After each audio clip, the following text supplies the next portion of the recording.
olunaku olwaleero tusinkanye ng'ababaka b'oludda oluvuganya gavumenti eno nga bwe twavudde mu meeting olunaku olw'eggulo y'abakulembeze b'ebibiina ebyenjawulo mu opposition nga tuwayamuko ku nsonga ezigenda mu maaso kutyobola eddembe ly'abannansi naddala ffe abali ku ludda oluvuganya gavumenti naffe mu parliament ng'ababaka ne tugamba katutuule tuwayemu ku nsonga zino tulabe twongera tutya akazito ku nsonga zino kubanga kooti ensukkulumu mu ggwanga yavaayo n'ekirambika bulungi nti kooti y'amagye sina kooti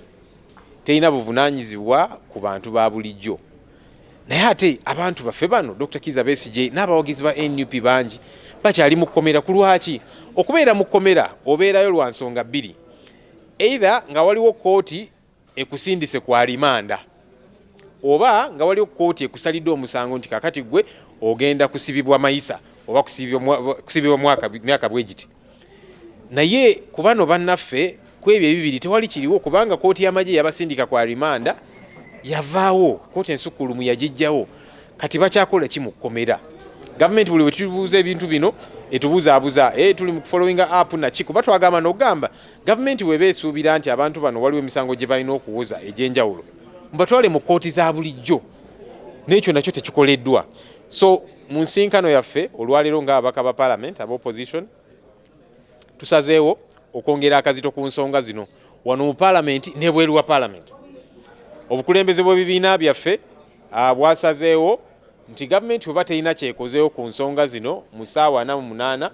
wagenda kubeerawo ebikolebwawo ebyenjawulo nye naffe mu parliament tugamba nti tulina naffe tulina okukola wano mu parliament n'ebweru wa parliament ate nga tulina kikola bunnambiro kubanga abantu bano pressure akazito ke bawulira kokka twabadde tuvudde mu meeting y'abakulembeze eggulo chairman Nyanzi Sentamu Fred ngadde ewuwe ne bamuwamba kati subire tebaagala mutwala mu kooti masho kubanga eyo tekyaliwo naye kati bw'oba tewaliwo kikoleddwa bajja sigalanga balonda bawamba abakulembeze oba abawagizi b'opposition naki kati twagala kifuuke kya bulabe gavumenti okusigalanga ekola ebintu bino kubanga bwe kisigalanga kiri awo kiryoke bajja sigalanga bawamba abantu baffe kati twagala kibazibuwalire balabe nti kya bulabe ennyo okusigalanga bakola effujjo lino ku bantu baffe so mujja kuba mulaba bye tugenda okukola sigenda kuba listingira nti tugenda kukola kino ne kino ne kino olwaleero enkya na kina ye mugenda kubanga mubiraba bulabi kooti lebo bwaba bagamba nti waliwo omusango gwonna ogwakoleddwa tulinze nga tulaba first of all aba UPDF abo nga bakwata amasomero ag'enjawulo babeera ku parade ne bakola zidrills bakola mukyaka naki tulinze tulabe bakutte bameka wano abayimbi bangi